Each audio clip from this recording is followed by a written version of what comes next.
ಅದು ಕೋದಂಡಪುರಂ ಎಂಬ ಗ್ರಾಮ. ಆ ಗ್ರಾಮಕ್ಕೆ ದೊಡ್ಡವರು ಶ್ರೀದೇವಿ ಅನ್ನೋ ಆಕೆಯ ಸೊಸೆ ಹೆಸರು ಗಿರಿಜಾ. ಶ್ರೀದೇವಿ ಆ ಊರಿಗೋಸ್ಕರ ಎಷ್ಟೋ ಒಳ್ಳೆ ಕೆಲಸಗಳು ಮಾಡ್ತಿದ್ಲು. ಆದರೆ ಅವ್ರಿಗಿರೋ ದೊಡ್ಡ ಸಮಸ್ಯೆ ನೀರಿನ ಸಮಸ್ಯೆ. ಆ ವಿಷಯದ ಬಗ್ಗೆ ಆಕೆ ಎಷ್ಟೋ ಪ್ರಯತ್ನಗಳು ಮಾಡಿದ್ಲು. ಆದರೆ ಆ ಊರಿಗೆ ಮಾತ್ರ ಕುಡಿಯೋ ನೀರು ಬಾವಿ ಅಗಿಸೋಕೆ ಆಗಲ್ಲ. ಹಾಗೇ ದಿನಗಳು ಕಳೀತು. ಬೇಸಿಗೆ ಕಾಲ ಬರೋಕೆ ಶುರುವಾಯಿತು. ಆಗ ಸೊಸೆ ಅತ್ತೆಯೊಂದಿಗೆ, ಅತ್ತೆ, ಈ ಸಲ ಬೇಸಿಗೆ ಕಾಲ ಬಂದ್ಬಿಡ್ತು. ಈ ಸಲನೂ ನಾವು ನೀರಿಗೋಸ್ಕರ ಎಷ್ಟು ದೂರ ಹೋಗಬೇಕು. ಇದಕ್ಕೇನಾದರೂ ಪರಿಷ್ಕಾರ ಯೋಚಿಸಿ ಅತ್ತೆ.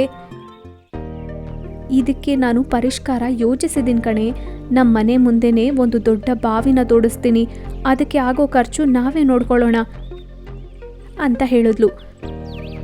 ಅತ್ತೆ, ಬಾವಿ ತೋಡಿಸೋದು ಅಂದರೆ ತುಂಬ ಹಣ ಆಗುತ್ತೆ. ಅಷ್ಟು ಹಣ ನಮ್ಮ ಹತ್ರ ಇಲ್ವಲ್ಲ. ಮತ್ತೆ ತಪ್ಪುತ್ತಾ, ಎಲ್ಲ ಊರಿನ ಒಳಿತಿಗಾಗಿ ನನ್ನ ಒಡವೆ ಮಾರಿ ಹಣ ತಂದಿದ್ದು, ಆ ಹಣದಿಂದ ದೊಡ್ಡ ಬಾವಿ ತೋಡಿಸ್ತೀನಿ ಅಂತ ಅಂದ್ಲು. ಅತ್ತೆ ಮಾತುಗಳಿಗೆ ಆಕೆ ಆಶ್ಚರ್ಯಪಟ್ಲು. ಅನ್ಕೊಂಡ ಹಾಗೆ ಅತ್ತೆ ಬಾವಿನ ತೋಡ್ತಾ ಇರ್ತಾಳೆ. ಎಷ್ಟು ತೋಡಿದ್ರೂ ನೀರು ಮಾತ್ರ ಬರಲ್ಲ. ಆ ತೋಡ್ತಿರೋ ಇಬ್ರು ವ್ಯಕ್ತಿಗಳು, ಅಮ್ಮನವ್ರೆ, ಎಷ್ಟು ತೋಡ್ತಿದ್ರೂ ನೀರು ಮಾತ್ರ ಬರ್ತಿಲ್ಲ. ಏನ್ ಮಾಡುವಂತೀರಾ, ಬಂದ್ಬಿಡೋದಾ?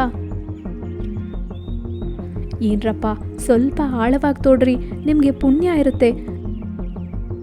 ಅದಕ್ಕೆ ಅವರು ಸರಿ ಅಂತಾರೆ. ಆಗ್ಲೇ ಅವ್ರಿಗೆ ಏನೋ ತಗಲುತ್ತೆ. ಅವರು ಅದನ್ನ ಹೊರಗಡೆ ತೆಗೆದ್ರು.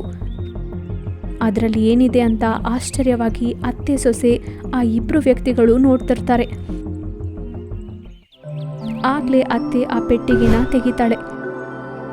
ಅದರಲ್ಲಿ ಚಿನ್ನದ ನಾಣ್ಯಗಳಿರುತ್ತೆ. ಅದನ್ನ ನೋಡಿ ಎಲ್ಲರೂ ಆಶ್ಚರ್ಯ ಪಡ್ತಾರೆ. ಆಗ್ಲೇ ಅವರಿಗೆ ನೀರಿನ ಬೊಬ್ಬೆಗಳ ಶಬ್ದ ಕೇಳಿಸುತ್ತೆ. ಅವರು ಏನು ಅಂತ ಬಾವಿ ಒಳಗೆ ಬಗ್ಗಿ ನೋಡ್ತಾರೆ. ಬಾವಿಲಿ ನೀರು ಉಕ್ಕುತ್ತಾ ಇರುತ್ತೆ. ಅದನ್ನ ನೋಡಿದ ಅತ್ತೆ ಸೊಸೆ ಇಬ್ರು ಸಂತೋಷಿಸ್ತಾರೆ. ಆ ಇಬ್ರು ವ್ಯಕ್ತಿಗಳು ಸಹ ತುಂಬಾ ಸಂತೋಷಿಸ್ತಾರೆ. ಏನ್ರಪ್ಪ, ನಿಮ್ಗೆ ತುಂಬಾ ಕೃತಜ್ಞತೆಗಳು. ತುಂಬಾ ಕಷ್ಟಪಟ್ರಿ. ಅದಕ್ಕೆ ಕೃತಜ್ಞತೆಯಾಗಿ ಈ ಚಿನ್ನದ ನಾಣ್ಯಗಳು ತಗೊಳ್ಳಿ ಅಂತ ಇಬ್ರಿಗೂ ಕೆಲವು ನಾಣ್ಯಗಳು ಕೊಟ್ಟು ಕಳಿಸ್ಬಿಡ್ತಾಳೆ. ಅವರೂ ಅದನ್ನ ತಗೊಂಡು ಸಂತೋಷವಾಗಿ ಹೊರಟೋಗ್ತಾರೆ. ಇನ್ನ ಬಾವಿ ನೀರು ಸಿಕ್ಕುತ್ತೆ ಅಂತ ಆ ಊರಿನ ಜನಕ್ಕೂ ಗೊತ್ತಾಗುತ್ತೆ. ಎಲ್ಲರೂ ಅತ್ತೆ ಸೊಸೆನ ಮೆಚ್ಕೊಳ್ತಾ ಇರ್ತಾರೆ. ಇನ್ನ ಊರಿನ ಪ್ರಜೆಗಳೆಲ್ಲ ಆ ಬಾವಿ ಹತ್ರಕ್ಕೆ ಬಂದು ನೀರನ್ನು ತಗೊಂಡು ಹೋಗ್ತಾರೆ. ಆದ್ರೆ ಇಲ್ಲಿ ಒಂದು ಅದ್ಭುತವಾದ ವಿಷಯ ಏನು ಅಂದ್ರೆ, ಬಾವಿಲಿ ನೀರು ತಗೊಂಡು ಹೋದ ಪ್ರತಿಯೊಬ್ಬರಿಗೂ ಚಿನ್ನದ ನಾಣ್ಯ ಬಿಂದಿಗೆಯಲ್ಲಿ ಇರುತ್ತೆ. ಅದನ್ನ ನೋಡಿದವರು ಇನ್ನಷ್ಟು ಸಂತೋಷಿಸ್ತಾರೆ. ಇನ್ನು ಊರಿನ ಪ್ರಜೆಗಳಿಗೆಲ್ಲ ಆ ವಿಷಯ ಗೊತ್ತಾಗ್ಬಿಡುತ್ತೆ. ಪ್ರತಿಯೊಬ್ಬರು ನೀರನ್ನು ತಗೊಂಡು ಹೋಗುತ್ತಾ ಅವ್ರ ಬಿಂದಿಗೆಯಲ್ಲಿ ಇರೋ ಚಿನ್ನದ ನಾಣ್ಯವನ್ನು ನೋಡಿ ಆನಂದಿಸ್ತಾರೆ. ಹಾಗೆ ಅವರು ಊರಿಗೆ ಅತ್ತೆ ಮಾಡಿದ ಪುಣ್ಯದಿಂದ ನೀರು ಸಿಗೋದೇ ಅಲ್ಲದೆ ಅವರ ಬಡತನ ದಡಕ್ಕೆ ಸೇರೋ ವಿಧದಲ್ಲಿ ಚಿನ್ನದ ನಾಣ್ಯಗಳು ಬರೋದ್ರಿಂದ ಸಂತೋಷಿಸ್ತಾರೆ. ಇನ್ನು ಅದೆಲ್ಲ ನೋಡ್ತಿದ್ದ ಅತ್ತೆ ಸೊಸೆ ಇಬ್ರು ಒಬ್ಬರೊಂದಿಗೆ ಒಬ್ರು, ಅತ್ತೆ, ಭಗವಂತನು ತುಂಬಾ ಮಹಿಮೆ ಇರೋವನು. ಇಷ್ಟು ದಿನ ಎಲ್ಲರನ್ನೂ ಪರೀಕ್ಷೆ ಮಾಡಿದ್ರು ಅದನ್ನೆಲ್ಲ ಮರೆಯೋ ಹಾಗೆ ನೀರನ್ನ ಅದರೊಂದಿಗೆ ಚಿನ್ನವನ್ನು ಅಂದಿಸ್ತಿದ್ದಾನೆ. ನಿಜಾನೇ, ಕಷ್ಟಗಳು ಪರಿಸ್ಥಿತಿಗಳನ್ನ ಹಿಡಿದು ಸುಖಗಳು ಬರುತ್ತೆ ಅಂತ ಆ ಭಗವಂತ ಎಲ್ಲರಿಗೂ ತಿಳಿಸಿದ್ದಾನೆ ಅಂತ ಸಂತೋಷಿಸ್ತಾರೆ. ಇನ್ನ ಬೇಸಿಗೆ ಕಾಲ ಬಂದಿದ್ದಕ್ಕೆ ಸುತ್ತಮುತ್ತ ಗ್ರಾಮಗಳಲ್ಲಿ ನೀರು ಖಾಲಿ ಆಗಿದ್ರಿಂದ ಆ ಗ್ರಾಮದ ಪ್ರಜೆಗಳನ್ನು ಇಲ್ಲಿಂದಲೇ ನೀರನ್ನು ತಗೊಂಡು ಹೋಗ್ತಾರೆ. ಆ ವಿಧವಾಗಿ ಅತ್ತೆ ಸೊಸೆ ತೋಡಿಸಿದ ಬಾವಿಯಿಂದ ಅವರ ಊರಿನ ಪ್ರಜೆಗಳು, ಪಕ್ಕದ ಊರಿನ ಪ್ರಜೆಗಳು ಸಹ ಎಂಥ ಕಷ್ಟ ಇಲ್ಲದೆ ನೀರನ್ನು ಕುಡಿಯೋಕ್ಕಾಗ್ತಿದೆ. ಹಾಗೆ ಬಂದ ಚಿನ್ನದ ನಾಣ್ಯಗಳಿಂದ ಅವರ ಕುಟುಂಬದಲ್ಲಿ ಬರೋ ಕಷ್ಟನೂ ತೀರೋಗ್ತಿತ್ತು. ಅಕಿರೂಪಂ ಎಂಬ ಚಿಕ್ಕ ಗ್ರಾಮ ಇತ್ತು. ಆ ಗ್ರಾಮದಲ್ಲಿ ವೆಂಕಯ್ಯ, ವಸಂತ ಎಂಬ ದಂಪತಿಗಳಿದ್ರು. ಅವರಿಗೆ ಬಾಲಾಜಿ ಎಂಬ ಮಗ ಇದ್ದ. ಅವರ ಜೀವನ ತುಂಬ ಸಂತೋಷವಾಗಿ ಸಾಗ್ತಿತ್ತು. ಇದ್ದಕ್ಕಿದ್ದಂತೆ ವಸಂತಗೆ ಕಾಯಿಲೆ ಬಂದು ಸತ್ತು ಹೋಗ್ತಾಳೆ. ಬಾಲಾಜಿ ಚಿಕ್ಕವನಾಗಿದ್ದರಿಂದ ತಾಯಿ ಅವಸರ ಇದೆ ಅಂತ ವೆಂಕಯ್ಯ ಇನ್ನೊಂದು ಮದುವೆ ಆದ. ಶಿರೀಷಾ ಬಾಲಾಜಿನ ಹುಷಾರಾಗಿ ನೋಡ್ಕೊಳ್ತಿದ್ಲು. ವರ್ಷಗಳು ಕಳೆದ್ರೂ ಆಕೆಗೆ ಮಕ್ಕಳಾಗ್ಲಿಲ್ಲ. ಶಿರೀಷಾ, ಎಷ್ಟು ವರ್ಷಗಳಾದ್ರೂ ನಿನಗೆ ಮಕ್ಕಳಾಗ್ಲಿಲ್ಲ, ನನಗೆ ತುಂಬಾ ಕಷ್ಟವಾಗಿದೆ, ತಾಯಿ ಆಗ್ಲಿಲ್ಲ ಅಂತ ಎಷ್ಟೋ ನೋವು ಪಡ್ತಿದ್ಯಾ ಅಲ್ವಾ? ನಾನು ನೋವು ಪಡ್ತಿದ್ದೀನಿ ಅಂತ ಯಾರು ಹೇಳಿದ್ರು ರೀ? ನನಗೆ ಮಕ್ಕಳು ಹುಟ್ಟದೇ ಇರೋದಕ್ಕೆ ಕಾರಣ ಏನು ನಿಮ್ಗೆ ಗೊತ್ತಾ? ಇಷ್ಟು ವರ್ಷಗಳು ನಿಮ್ಗೆ ಹೇಳಲಿಲ್ಲ. ಮಕ್ಕಳು ಹುಟ್ಟಿದ್ರೆ ಬಾಲಾಜಿ ಮೇಲೆ ನನ್ನ ಪ್ರೀತಿ ಕಡಿಮೆ ಆಗುತ್ತೇನೋ ಅಂತ, ನಾನು ಬಾಲಾಜಿನ ನೋಡ್ಕೊಳ್ಳಲ್ವೇನೋ ಅಂತ ಭಯದಿಂದ ನಾನೇ ಮಕ್ಕಳು ಹುಟ್ಟದೆ ಆಪರೇಷನ್ ಮಾಡಿಸ್ಕೊಂಡೆ ಅಂತ ಅಳ್ತಾಳೆ. ಆ ಮಾತುಗಳು ಕೇಳಿದ ಗಂಡ ಆಶ್ಚರ್ಯ ಪಡುತ್ತಾ, ಶಿರೀಷಾ, ನೀನು ತುಂಬಾ ಒಳ್ಳೆಯವಳು.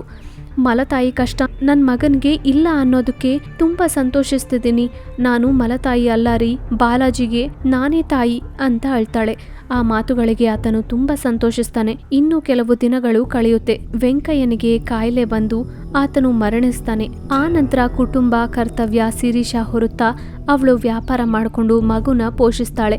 ಬಾಲಾಜಿ ದೊಡ್ಡವನಾಗ್ತಾನೆ. ಮದುವೆ ವಯಸ್ಸು ಬಂತು. ಆತನು ಅದೇ ಊರಲ್ಲಿರೋ ಶ್ಯಾಮಲಾ ಅನ್ನೋ ಅವಳನ್ನ ಮದುವೆ ಮಾಡ್ಕೊಂಡ. ಅವರಿಬ್ರು ಸಂತೋಷವಾಗಿರ್ತಾರೆ. ದಿನಗಳು ಕಳೆತು. ಅವ್ರಿಗೆ ಒಂದು ಮಗು ಹುಟ್ಟುತ್ತಾನೆ. ಮಗುನ ನೋಡಿದ ಶಿರೀಷಾಗೆ ತುಂಬಾ ಸಂತೋಷ ಆಗಿ ಮೊಮ್ಮಗನ ಹತ್ರ ಆಟ ಆಡ್ಕೊಳ್ತಾನೆ. ಅದು ಸೊಸೆಗೆ ಏನು ಇಷ್ಟ ಆಗ್ತಿರ್ಲಿಲ್ಲ. ಏನ್ರಿ, ನಿಮ್ಮಮ್ಮ ಮನೆಯಲ್ಲಿ ಒಂದ್ ಕೆಲ್ಸನೂ ಮಾಡಲ್ಲ, ನನಗೆ ಮಗುವೊಂದಿಗೆ ಸರಿ ಹೋಗುತ್ತೆ. ಅದನ್ನು ಆಕೆ ಇರೋದ್ರಿಂದ ನನಗೆ ಕೆಲಸ ಜಾಸ್ತಿ ಆಗ್ತಿದೆ. ನನಗೆ ಕೆಲಸಗಳಲ್ಲಿ ಸಹಾಯ ಮಾಡೋಕೆ ಆಕೆಗೆ ಹೇಳ್ರಿ. ನಮ್ಮಮ್ಮ ಈ ವಯಸ್ಸಲ್ಲಿ ಏನ್ ಕೆಲಸ ಮಾಡಕ್ಕಾಗುತ್ತೆ? ನೀನೇ ಸ್ವಲ್ಪ ಸಹನೆಯಿಂದ ಕೆಲಸ ಮಾಡ್ಕೋ. ಆಗ ಆಕೆ ಕೋಪದಿಂದ ಆತನ ಅನ್ಬಾರ್ದ ಮಾತುಗಳು ಅಂತಾಳೆ. ಆ ದಿನದಿಂದ ಅವರು ತಾಯಿ ವಿಷಯದಲ್ಲಿ ಅವರಿಬ್ಬರ ಮಧ್ಯೆ ಜಗಳ ನಡೀತಾನೆ ಇರುತ್ತೆ. ಒಂದಿನ ಆಕೆಯ ಗಂಡನೊಂದಿಗೆ, ಏನ್ರಿ, ನಿಮ್ಮಮ್ಮನ್ನ ಯಾವ್ದಾದ್ರೂ ವೃದ್ಧಾಶ್ರಮಕ್ಕೆ ಕಳಿಸ್ತೀರಾ, ಇಲ್ಲ ನನ್ನ ತವರಿಗೆ ಹೊರಟೋಗು ಅಂತೀರಾ? ಇದೆರಡರಲ್ಲಿ ಏನೋ ಒಂದು ನಡಿಬೇಕು. ಅವಳ ಮೇಲೆ ಕೈ ಎತ್ತುತ್ತಾನೆ. ತಕ್ಷಣ ಶಿರೀಷಾ ಅಲ್ಲಿಗೆ ಬಂದು, ಏನಪ್ಪಾ ಅದರಲ್ಲಿ ತಪ್ಪೇನಿದೆಯೋ? ನಾನು ಇರೋದ್ರಿಂದ ಆಕೆಗೆ ಕೆಲಸ ಜಾಸ್ತಿ ಇದೆ. ಆಕೆಯ ಮನಸ್ಸನ್ನು ಅರ್ಥ ಮಾಡ್ಕೊಳ್ಬೇಕು ಅಲ್ವಾ? ಸ್ವಲ್ಪ ದಿನಗಳು ನಾನು ಆಶ್ರಮದಲ್ಲಿ ಇರ್ತೀನಿ ಬಿಡು. ಆ ಮಾತುಗಳಿಗೆ ಆತನು ಏನು ಮಾತಾಡದೆ ಅಲ್ಲಿಂದ ಹೊರಟೋಗ್ತಾನೆ. ನಂತರ ಶಿರೀಷಾ ಅಲ್ಲಿಂದ ಹೊರಟೋಗ್ತಾಳೆ. ಹಾಗೆ ಕೆಲವು ದಿನಗಳು ಕಳೀತು. ಗಂಡ ಹೆಂಡತಿರಿಬ್ರು ಸಂತೋಷವಾಗಿರ್ತಾರೆ. ಶಿರೀಷಾ ಮಾತ್ರ ವೃದ್ಧಾಶ್ರಮದಲ್ಲಿ ಒಂಟಿಯಾಗಿ ಕೂತ್ಕೊಂಡು ನೋವು ಪಡ್ತಿರ್ತಾಳೆ. ಸ್ವಲ್ಪ ದಿನಗಳು ಕಳೀತು. ಒಂದಿನ ಆಕೆನ ನೋಡೋಕೆ ಮಗ ಅಲ್ಲಿಗೆ ಬಂದ. ಆದ್ರೆ ಅಲ್ಲಿ ಶಿರೀಷಾ ಇಲ್ಲ. ಏನಪ್ಪ, ನೀನು ಶಿರೀಷಾ ಮಗನ? ಆಕೆಗೆ ಆರೋಗ್ಯ ಸರಿಯಿಲ್ಲ. ಎಷ್ಟು ಸಲ ಮನೆಗೆ ಹೇಳಿ ಕಳಿಸಿದ್ರು ನೀವ್ಯಾರೂ ಹಿಡಿಸ್ಕೊಳ್ಳಿಲ್ಲ. ಆಕೆ ಸತ್ ಹೋಗಿ ವಾರ ದಿನಗಳಾಗ್ತಿದೆ ಅಂತ ಹೇಳಿದ ಒಂದು ವ್ಯಕ್ತಿ. ಆ ಮಾತುಗಳು ಕೇಳಿದ ಆತನು ನೋವು ಪಡುತ್ತಾ, ಭಗವಂತ, ನಮ್ಮಮ್ಮನ ಕನಿಷ್ಠ ಕೊನೆ ನೋಟನೂ ನೋಡದೆ ಇರೋ ಹಾಗೆ ಮಾಡಿದ್ಯಾ? ನಿನಗೆ ಇದು ನ್ಯಾಯನ? ಏನಪ್ಪ, ನಿಮ್ಮಮ್ಮ ಈ ಪತ್ರ ನಿನಗೆ ಕೊಡೋಕೆ ಹೇಳಿದ್ಲು. ಆಕೆಗೆ ನೀವಂದ್ರೆ ತುಂಬಾ ಇಷ್ಟ. ಆಕೆ ನಿನ್ನ ಕೊನೆ ನೋಟ ನೋಡ್ಬೇಕು ಅಂತ ಎಷ್ಟೋ ಬೇಡ್ಕೊಂಡ್ಲು. ಅದರಿಂದಾನೇ ಆಕೆ ಅರ್ಧ ಮರಣಿಸಿದ್ಲು. ಬಾಲಾಜಿ ತುಂಬಾ ಅಳುತ್ತಾ ಆ ಪತ್ರ ತೆಗೆದು ಓದುತ್ತಾಳೆ. ಏನಪ್ಪ ಬಾಲಾಜಿ, ನೀನು ಕ್ಷೇಮವಾಗಿದ್ಯಾ? ನಾನು ಬರೆದ ಪತ್ರ ನಿನಗೆ ಸಿಗ್ತಿದ್ಯೋ ಇಲ್ವೋ ನನಗೆ ಗೊತ್ತಿಲ್ಲ. ನಾನು ನಿನಗೆ ಹೆತ್ತ ತಾಯಿ ಅಲ್ಲ ಅಂದ್ರೂ ನಿನ್ನ ಹೆತ್ತ ತಾಯಿಯ ಹಾಗೆ ಬೆಳೆಸಿದ್ದೀನಿ. ನಿನಗೋಸ್ಕರ ನನ್ನ ತಾಯಿತನವನ್ನ ಬಿಟ್ಕೊಂಡೆ. ಆದ್ರೆ ನಿನ್ನ ಹೆಂಡತಿ ಹತ್ರ ನನ್ನ ಬಗ್ಗೆ ಒಂದು ಮಾತು ಮಾತಾಡಕ್ಕಾಗಿಲ್ವಲ್ಲ. ಇದೆಲ್ಲ ನಾನು ಯಾಕೆ ಹೇಳ್ತಿದ್ದೀನಿ ಅಂದ್ರೆ, ವಯಸ್ಸಾದ ಮೇಲೆ ತಂದೆ ತಾಯಿರು ಮಕ್ಕಳೊಂದಿಗೆ ಸಂತೋಷವಾಗಿ ಕಳಿಬೇಕು ಅನ್ಕೊಳ್ತಾರೆ. ಆ ಸಂತೋಷ ನನಗೆ ಸಿಕ್ಲಿಲ್ಲ ಅನ್ನೋದಕ್ಕೆ ತುಂಬಾ ನೋವು ಪಡುತ್ತೇನೆ. ಆದ್ರೆ ನಿನ್ ಮಗನಿಗೆ ಮಾತ್ರ ಹೆಂಡತಿ ಮುಂದೆ ಬಾಯಿ ತೆಗೆದು ಮಾತಾಡೋತನನ ತಗೊಂಡ್ ಬರ್ಬೇಡ. ಅವನಿಗೆ ತಂದೆ ತಾಯಿರ ಮುಖ್ಯತ್ವ ಹೇಳಿ ಬೆಳೆಸು. ಕೊನೆಗೆ ನಿನ್ನ ನೋಡಕ್ಕಾಗದೆ ದೂರ ಆಗ್ತಿರೋ ನಿನ್ ತಾಯಿ ಅಂತ ಎಷ್ಟೋ ವೇದನೆಯಿಂದ ಆ ಪತ್ರ ಇರುತ್ತೆ.